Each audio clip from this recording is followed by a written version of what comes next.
정기리 뉴스 시작합니다. 경찰이 장제원 전 의원의 비서 성폭력 의혹과 관련해 피해자가 3년 전에 작성한 글을 확보했습니다. 약 4,800자 분량의 이 글에는 10년 전인 2015년 11월 3차 술자리 이후 호텔에서 성폭력을 당했다는 피해자의 주장이 상세히 담겨 있습니다. 피해자는 당시 상황을 수치스럽게 기억하며 다음 날 아침 화장실에 가는 척하며 호텔방에서 도망쳤다고 기록했습니다. 피해자는 사건 직후 지인에게 도움을 요청해 성폭력 상담기관을 방문했고 경찰에 신고도 했던 것으로 확인됐습니다. 또한 장 전 의원으로부터 내가 너무 들떠서 그랬다. 평생 함께 갔으면 좋겠다. 라는 내용의 문자 메시지를 받았다고 피해자는 밝혔습니다. 뿐만 아니라 장 전 의원이 피해자를 자신의 집으로 불러 돈 봉투를 건네줬다는 내용과 함께 피해자는 당시 어렵고 직장 생활을 계속해야 하는 상황에서 주변 사람들에게 알려지는 것이 두려워 피해 사실을 숨길 수밖에 없었던 심경도 글에 담겨 있었습니다. 장제원 전 의원은 이 같은 혐의를 전면 부인하고 있습니다. 경찰 조사에서 그는 약 10년 전 사건을 이제 와서 고소한 것에 대해 특별한 음모가 있는 것으로 의심된다며 모든 내용은 거짓이라고 주장했습니다. 경찰은 확보한 3년 전 글을 토대로 피해자를 다시 불러 추가 조사를 진행했으며 장 전 의원에 대한 추가 소환 조사도 검토하고 있다고 밝혔습니다. 3년 전 피해자가 상세하게 기록한 정황과 현재까지 이어진 고통을 고려할 때 장 전 의원은 혐의를 부인하기에 앞서 피해자의 주장에 대해 더욱 신중하고 책임감 있는 자세를 보여야 할 것입니다. 경찰은 철저한 수사를 통해 진실을 명백히 밝혀내고 사회 정의를 실현해야 할 것입니다. 다음 뉴스입니다. 헌법재판관 후보자인 마은혁 씨의 임명을 둘러싸고 전국이 극심한 갈등 상태에 빠져들고 있습니다.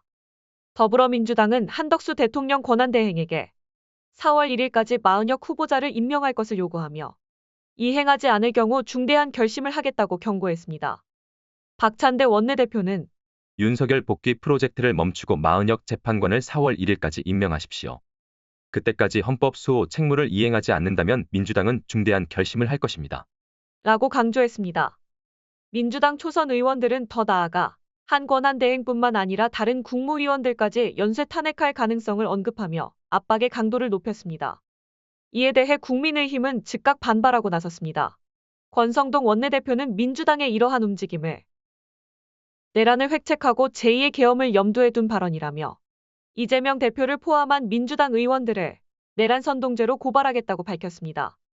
국민의힘은 민주당의 국무총리와 국무위원 전원 탄핵 시도를 탄핵 제도를 악용한 정권 장악용 쿠데타이자 명백한 내란 행위라고 규정하고 국민의힘 일부 초선 의원들은 민주당의 정당 해산까지 입에 담고 있습니다.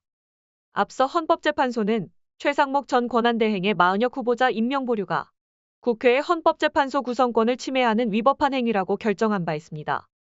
특히 문영배, 이미선 재판관의 임기가 4월 18일에 만료되는 상황에서 마 후보자 임명이 지연될 경우 헌법재판소의 기능이 마비될 수 있다는 우려가 제기되고 있습니다.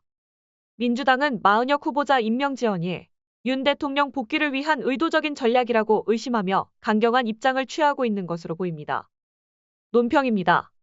국민의힘, 이제 솔직히 말해서 더 이상 민주주의 정당이라고 말할 수는 없습니다. 헌법재판소가 명확하게 결정까지 내렸는데도 마은혁 후보자 임명을 계속 막고 있는 건 그냥 헌법을 짓밟고 있는 겁니다. 이쯤 되면 법치주의를 입에 달고 살던 사람들이 스스로 그 법을 부정하는 말 그대로 헌정 파괴 행위를 하고 있는 거죠. 그런데 더 어이없는 건 뭔지 아세요? 민주당이 헌법에 따라 대응한 걸 두고 내란이니 정당 해산이니 하는 말을 꺼낸 겁니다. 이 무슨 말도 안 되는 소리랍니까? 국민을 겁주고 정적을 없애려고 법을 핑계 삼는 건 딱 권위주의 정권의 수법입니다. 국민의힘은 지금이라도 정신 차려야 합니다. 더 이상 말도 안 되는 주장으로 나라를 흔들지 말고 헌법재판소의 결정을 인정해야 합니다. 마은혁 후보자 임명 방해, 이제 그만둬야 합니다. 윤석열만 지키겠다고 대한민국 전체를 뒤흔드는 국민의힘의 이 위험한 선택은 결국 국민이 그리고 역사가 냉정하게 심판할 겁니다. 다음 뉴스.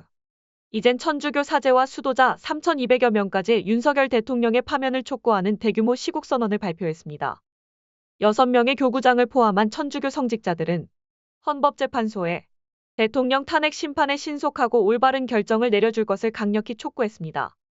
이번 선언에 참여한 사제들은 무력을 동원하여 국회와 선관위를 봉쇄하고 정치인과 법관들을 체포하려 했던 대통령의 행위가 명백한 위헌이라고 주장했습니다. 특히 천주교 성직자들은 명백한 사실을 부인하고 모든 책임을 아랫사람에게 전가하는 대통령.